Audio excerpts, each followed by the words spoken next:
Welcome to VoiceOver, Movies That Move Us.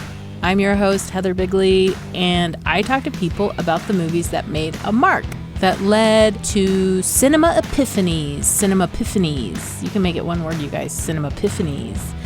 And it's not always the movie you'd expect. Today's movie is Bank of Dave from 2023, produced for Netflix. It's based on a true story, and it stars Rory Kinnear. You might know him as M's chief of staff in the Bond franchise, and he plays Dave, a northern Brit who owns van and bus dealerships. He's made a packet of money for himself and now supports his community with small loans. Dave contacts Hugh's law firm because he wants to open a new local bank, something that hasn't been done in the UK in the last 150 years.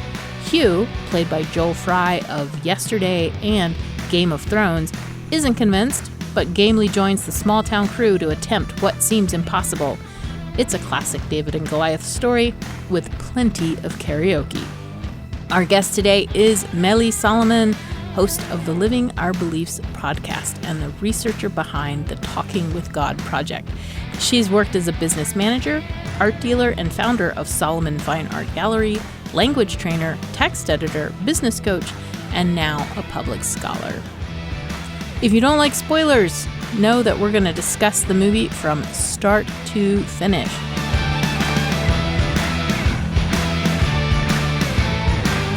And remember to stick around after the convo for some recommendations.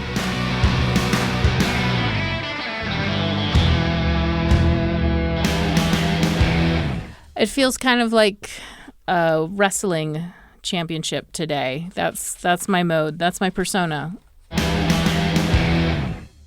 It's a wonderful story. I love the arc. I love the dynamic between the characters. You know, interesting characters. It's not dominated by one huge star. It tells a powerful story. And it's based on reality, so it's not, make-believe. We should say the Bank of Dave is essentially about a guy who sells buses. That's how he refers to himself online and also somewhat in this movie. He sells buses. He's made a ton of money. He started making small loans within his community, larger loans as larger projects are needed, and he decides he needs to become a bank. In the movie, the reason for becoming a bank is because he wants the banking system to tell him he can't become a bank, right? That to me is so fascinating. He's like, "Oh, no, they're going to turn me down. But I want them to tell me why. I want them to admit publicly that it's because I'm not in their club. I'm not part of the Eton and Oxford elite. I want them to say that the very same people who've just lost 500 billion quid are the only people entitled to look after our money." Because he wants to expose their hypocrisy and corruption. There's a line in the film where it's just towards the beginning where they're sorting out, should we take this case? What do we think? And the argument that Hugh lays out with Sir Charles Denby, the former head of the banking system, he says, in the rest of the economy, we have large companies and small companies. We have a chain of supermarkets and corner shops, greengrocers, butchers. Your point? Well, my point is, why do all banks have to be like supermarkets? Isn't there room for a few corner shops? That, for me, is such a powerful message. Why is it? Okay, we need the big system. It's, the financial system, I personally want the safeguards. But the variety, there are many different needs in any economic or social structure. And to have that monopoly, to have only the big guns, especially given that they've made such horrible mistakes. As Dave says, caused the recession. Speculating, treating the economy like a bloody casino. Yeah. Got greedier and greedier until the whole house of cards came tumbling down. And then the government bailed them out with billions of pounds of tax money that came from the pockets of the same people whose money they lost. Not their finest hour, that's for sure.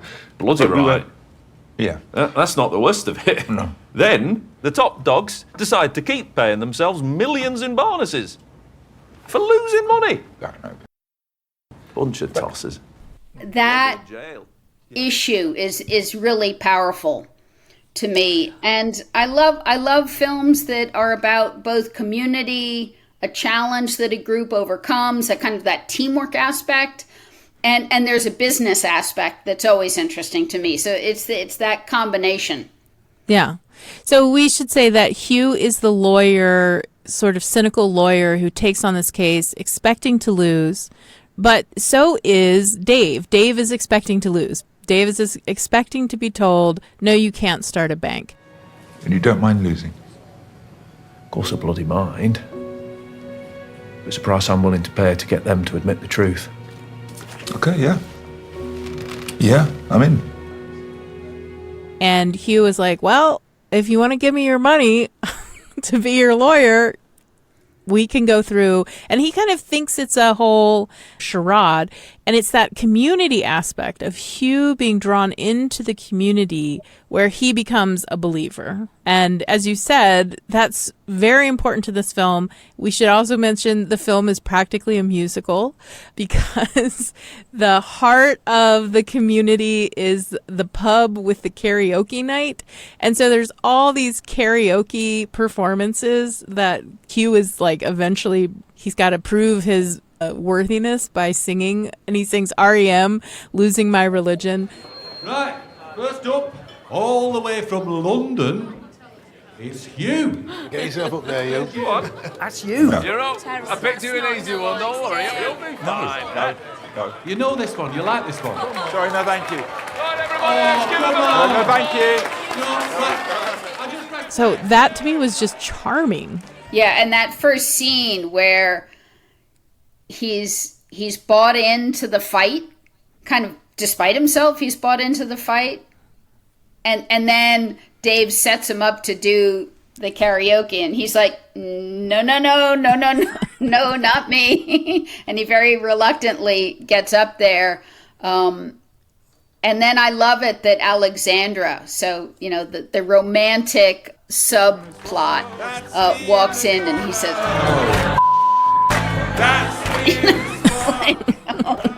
you know, here I am in this embarrassing, very public embarrassing position, and the woman who's really caught my eye now walks in, but she's completely charmed. I mean, it's her community. You know, this is what they do. This is their bonding. And the other thing, you know, I'm not a musicals fan, so I actually hadn't had that kind of reaction, but it's absolutely the, you know, as we say, the watering hole of literally the watering hole of the community. But it's also, for me, an expression of the work hard, play hard kind of approach that they have. And that I think is also important. You know, there's a bonding both in the challenge, dealing with the challenge, and all kinds of problems. Hugh is being set up at the beginning. He's introduced as the very successful lawyer. He's in finance. He lives in this fabulous apartment in London. And now he's going to go out to the sticks. There's this very funny sequence when he's driving and he keeps saying, how do they say Burnley? Burnley. Burnley. I look for Burnley. Burnley. So they speak in Burnley. That'll do, pig. That'll do. That'll do, pig. That'll do. That's how they speak here, isn't it? Burnley. Yeah. I don't know how they speak in Burnley, actually. I mean, it's the whole like sort of city mouse, country mouse kind of setup that the film is playing with. And then, as I said, like, because of the karaoke, because of the goodwill of the community, because he sees what Dave is trying to accomplish and how his loans have actually been important to the community and helped individuals, he's totally converted to this. And so, like, yeah, that karaoke scene is super important, like, to say he's not such a stick in the mud, and he's not such an elitist, and he's not such a city guy that he can't unwind, let his hair down, and enjoy himself with this group. That's sort of like the beginning of his change, if you will, in the plot. That's in the spot, right? Losing my religion. God, trying to keep up with you, oh, and I don't know if I can do it. Please help. And I'd add to that, Heather, that part of what allows him to turn that corner is that from the very opening scene, you can see how miserable he is. You know, that kind of trudging through the park and up the stairs and into his office, and he kind of dumps his bag and he sits down. It's like he's not a happy guy. And so he gets out of town and he meets all these people who are like, "Hi, Dave. I'm Dave. How can I help you?" When he gets to the train station the next day and he drops his paper and some young girl says, No, I'll get it. Hey, Olive. Thank you. people are nice. Like, they care about each other. They're trying to make business, right? All those entrepreneurial efforts. And yet they still have humanity. Yeah. Yeah, it's so he buys in, he's now excited. He's going to go, as you said, he has this meeting with Sir Charles Denley, who's the previous head of the banking system. Basically, the banking system is going to call their bluff and say, "Okay, you can have a bank, but now you need to you have to raise a certain amount of money so that you have security for if there's any challenges to the bank. Put all of these things in place that's the kind of the big race to the finish is, will we raise enough money in order to start the bank?" And lastly, there's the standard capital requirements that apply to all banks. Taking into account the intended scale of your operation, we've arrived at a figure of £12 million, which we'd need deposited in 90 days. I do want to go back to this idea that you talked about and that the movie talks about, is how we need different sized sort of banking. And one of the things that the movie treats is, what are all the reasons people might need a loan? And some of them are quite intimate and personal, and others are what we expect, right? And one of the main figures in this is a woman who needed to bury her husband. And this is going to sort of symbolize everything that the community is supposed to be doing and providing, and that the bank can help do and provide. Now, I thought it was a really powerful leitmotif. She actually, in a certain way, was a minor character. I thought it was interesting at what we Jews would call the Shiva, the I don't know what you call the gathering after the funeral, that. Right. Where Alexandra, she said, Didn't expect to see you here. Yeah, I only met Maureen twice, but just felt like I should come. Yeah. That took me aback. So I was like, really? He only met her twice? Because it seemed like it was more than that. I take him at his word, and that reinforces the power of her personality and role in the group's dynamic. Yeah. I thought that was super important. It showed, again, there's this question of humanity. It's not just about how much money can you make, which is important a lot of us want to be able to make as much money as we can to live comfortably and sort of accomplish our own financial goals. But for her, it was about, I want to bury my husband with the respect that I think he deserves, and I'm unable to do that in the present financial crisis. And so Dave has stepped in and loaned her that money. He wants to give it to her. She doesn't want, again, this sort of working class ethos of, I'm not going to take charity, right? And that's very important to her. But in my whole life, I've never taken a handout. I've never taken charity. It's just not me. I'm the one who said it had to be a loan. It had to be official. I'm not taking charity. I want to do this on my own. I just can't do it right now. So can I get a loan? Which she then pays back. And so this is, to me, sort of hugely symbolic of what the kind of thing that regular people need. Can you go to your local bank and say, I need to borrow $15,000 for a funeral, right? Is that something that one can do? So this idea that the bank is present at death, not in a horrifying way, but, not in an oppressive way, but in a way that helps and aids the individual, I think is the kind of thing that the movie is trying to point to. This is what banking should be doing. Yeah, it's interesting, Heather, that you say it that way, because I guess my response to that was, this is what community does. And the money is simply a vehicle to express the support at a time of need. And that it comes in many ways. And that when it's coupled with this, as you say, the pride, I don't take charity, I need a little support, and how responsible these folks are. Like, one of the scenes that just cracks me up every time is in that first conversation between Dave and Hugh. So I lent out just over £1 million. £1 million. Can you guess how many of those loans went bad? Oh, 7? Try again, Hugh. 3? I mean, I don't know. Warmer. Not a single one. Zippity-doo-dah. Zippity-doo-dah. Absolutely 100% repayment rate, which is, I think that's a powerful turning point in terms of the process of getting Hugh on board. And then when Dave takes him through the community, I love all those different scenes, the Indian food and the hand lotion and all these different things. But it starts out with that musician, the street musician. Who needed just a little amp, right?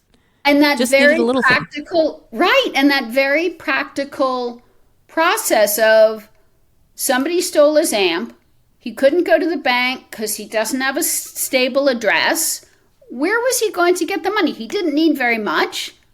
So Dave loans it to him. He pays it back £1 a week. And he never dropped it. It's like tiny amount of money. It's like a microloan. But it completely made all the difference in this guy's life. Second loan I made were to Jamie. Okay. Come out here one morning, it was quiet. His amp had packed up. That's how we made a living. Of course. But with no bank account, no address, where were he supposed to turn? So I got him a new one and he paid me back £2 a week. Never missed a single payment. Good on you, Jamie. Dave, you all right? And that, again, was, I feel like now as we're talking through this, that there were actually layers. There were layers of convincing Hugh that we need to do this. Not only is there a great need, but the system is completely failing these people for really stupid reasons. And I want to go back to your use of the word community, because I think what the film is trying to do and the character of Dave is trying to say is the bank should be part of the community. The bank should work to further the goals of the community, and it shouldn't be this outside entity that sort of extracts interest, extracts fees, and is far away and doesn't know the lives of the people. But in fact, if it is the corner mom and pop shop bank, then it will be involved and it will be able to further whatever the needs of the community are. Watching this film, I thought two things. One was, this could be a film right out of the 1940s. This attitude of the little community that needs to fight against the big sort of corporate interests. In American Hollywood film, we're seeing all these films that are reacting in a lot of ways to the Depression and to the agents of the Depression, which were these huge banks making all of these decisions. And it would in the 1940s, star Jimmy Stewart, right? Like Jimmy Stewart would be Hugh And in fact, we kind of have a movie like that, if we're really honest with ourselves. It's called It's a Wonderful Life. And so in one way, I started thinking like, oh, is this sort of a modern It's a Wonderful Life? And that scene in It's a Wonderful Life where he's trying to explain it to people when they rush the bank, like, you've borrowed something from her and she's borrowed something from you, and if you all grab your money, it all falls apart, and that the savings loan is basically the epitome or the sort of symbolic representation of the community at work in its best way. No, but you're thinking of this place all wrong, as if I had the money back in a safe. The money's not here. Well, your money's in Joe's house. That's right next to yours. And in the Kennedy house, and Mrs. Maitland's house, and 100 others. You're lending them the money to build, and then they're going to pay it back to you as best they can. Now, what are you going to do, foreclose on them? I got 200. Of course, the It's a Wonderful Life film has some other aspects. Yeah. You know, the whole kind of separate line of Clarence. Yeah. Clarence. And having Jimmy Stewart experience what would have happened if he had not been there. You know, that's really powerful in that film, and that's completely absent in The Bank of Dave. But otherwise, I completely agree with you in terms of the community aspect, the David and Goliath aspect, the good-heartedness of Dave and the Jimmy Stewart character. They care so deeply. They're not looking for a flashy, big, wealthy life. They're looking to take care of their community and their family. Yeah, I mean, I think this is really fascinating that what Dave is going to use his money for is to make loans to people and to make loans to projects within the community. And then when he wants to set up the bank, he keeps saying any profits are going to go to the local charities that we have running, so that, again, we're not just extracting from the community, but we're creating this cycle. Oh, one last thing. This isn't about me making money. Every single penny of profit goes straight to local charities. Oh, it's charitable, isn't it? Yeah, great. I want to go back to a question about film generally. In America, currently, we have a lot of people saying, oh, woke Hollywood. Hollywood's too political. I feel like Hollywood has always been political. It's just whose politics are showing up on screen is really the question. And there's this theory about how really what Hollywood is doing is reflecting essentially the politics of the audience. Hollywood survives when people buy tickets. So they're not going to jeopardize the buying of the tickets by showing something on screen that's going to really alienate their audience. Hollywood really only shows us political things that, in fact, we all agree with and accept. It only talks about problems that we've already solved. And so this film is saying something that I think a lot of us want to hear. But that's the point. A lot of us want to hear it. A lot of us want to say it was not fair that the banks got off with, at least in the American context, in 2008, 2009, who went to jail? How did we pay for those banks that failed? Well, we paid through people paying taxes, police officers, teachers, just regular folks paying off that debt, who then had, because they were state employees, had their salaries frozen because states didn't want to raise their budgets for like 10 years. But what happened to the banking system? Business as usual. I hadn't actually thought about Hollywood or any other major movie system showing films that people want to see. I suppose that's true. I just hadn't thought of it that way. And we're talking about the major system, Hollywood and the like, as opposed to indie films. But the other example that also comes to mind right away is showing films when the community needs a distraction.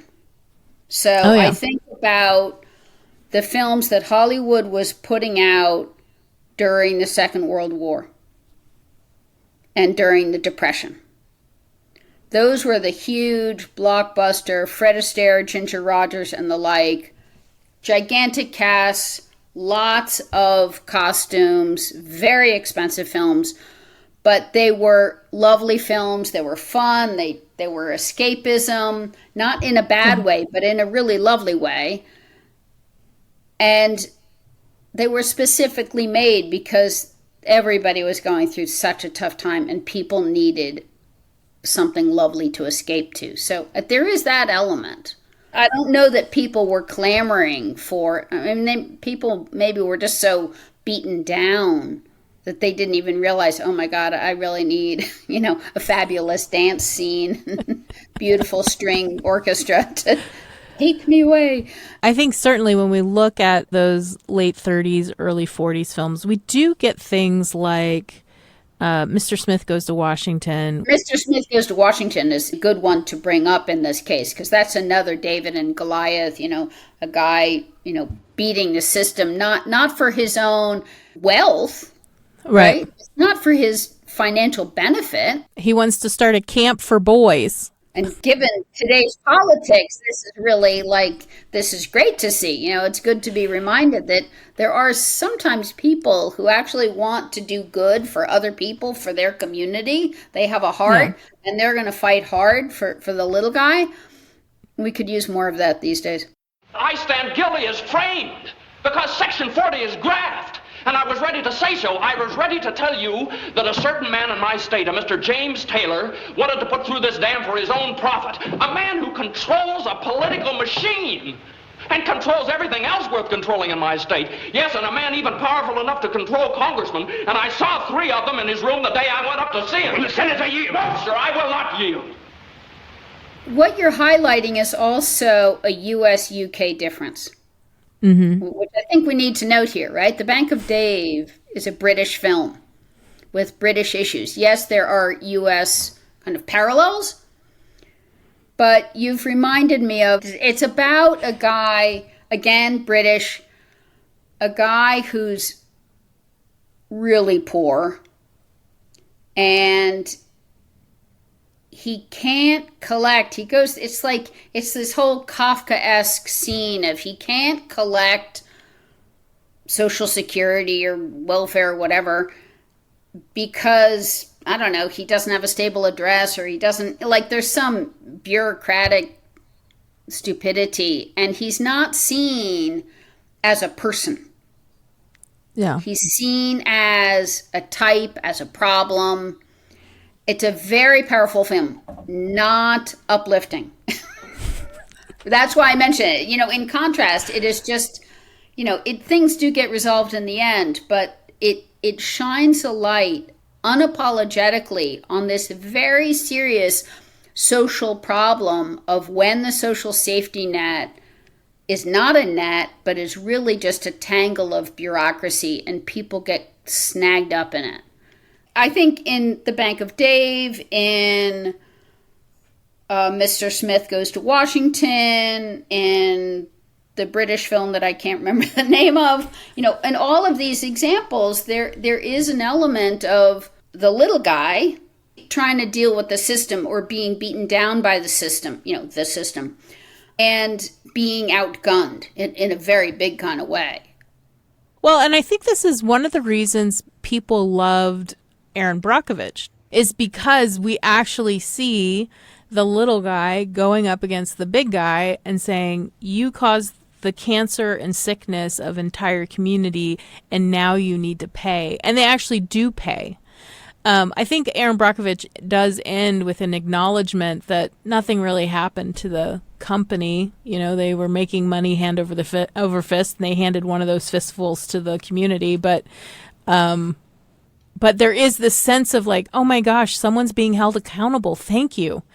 Thank you for someone being held accountable in a situation where, everyone rich is happy to keep being rich and not really answer to what they're doing. So right, and that's such a great example. Thank you for bringing up the Aaron Brockovich film, Because the other aspect of, are the fat cats being held to account, but it's also what happens to the little folks who are paying the price. Like, do they, at least in that film, which is also based on a true story, they do get relief. They do get money.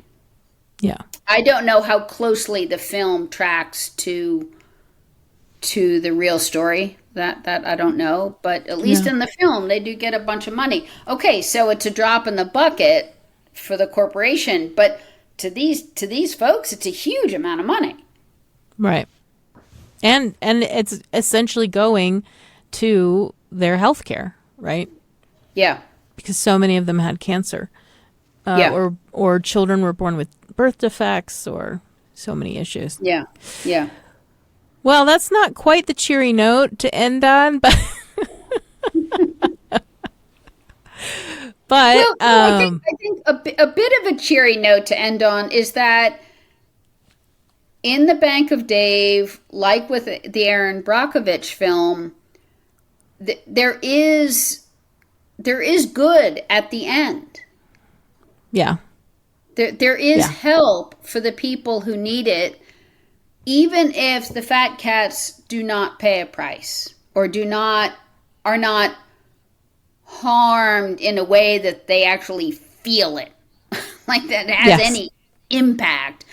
But, maybe that's not the thing that we should lean on so much. Maybe the bigger, and I think I would really argue this, that the bigger question is, can we help the folks who have been harmed in a way that's materially meaningful? Yeah. And what does justice look cases, like? Yes. That's a great question. What does justice look like?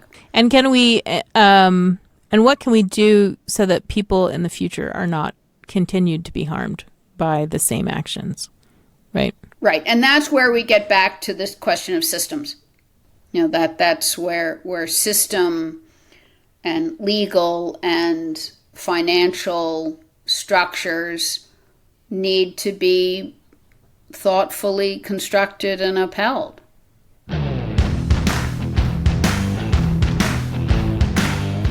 Thanks to Meli for introducing me to this film. That movie she couldn't remember the name of is called I, Daniel Blake, directed by the great Brit Kenneth Loach. I've never seen it, so I can't recommend it. And as she said, it's not uplifting, but I did want you to know the title of that film. Our conversation and the movie reminded me of the writer Wendell Berry and his distinction between an economic system and a financial system.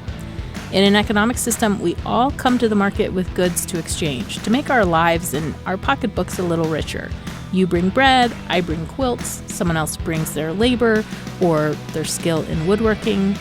A financial system is more concerned with extracting money for a very small group, leaving the rest of us with just the lint in our pockets. Think private equity firms bankrupting Joann's craft stores. What can we do about it?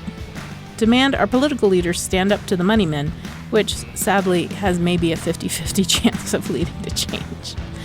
As Bank of Dave reminds us, if you value money over relationships, we all end up a little poorer. So now for some recommendations. We talked about a number of films in this episode, chief among them Aaron Brockovich and It's a Wonderful Life, but there's still more to recommend. Another 1940s movie with something to say about grassroots movements is Meet John Doe from Frank Capra, the director of It's a Wonderful Life. It also stars Barbara Stanwyck as a journalist who hires a tramp to embody the fictional letter writer John Doe that she's invented to bring the plight of the common man to the attention of her readers. Tramp is an important word here. It referred to people made homeless by the Great Depression who moved from temporary camp to temporary camp in the U.S. looking for work and a way to get by. That tramp is played by Gary Cooper, rumored to be the best kisser in Hollywood at the time. If what you're drawn to in Bank of Dave is a small team of earnest folks working to better their lives, check out Swadesh, a Mumbai film with global superstar Shah Rukh Khan. SRK plays an Indian engineer who returns from his NASA job and ends up helping his foster mother bring electricity to the small village she lives in. In Hindi, Swadesh means homeland. And I don't know about how well SRK kisses. I don't know that information. And if you're drawn to the idea of upsetting tradition, which Bank of Dave is very much trying to do, break your heart with Whale Rider, a New Zealand film from 2002 about a young Maori girl who defies male tradition to lead her people. I cried my eyes out in the theater. You will too. Voiceover is a production of BYU Radio and is edited by V. Aaliyah Alexander. I'm your host, Heather Bigley.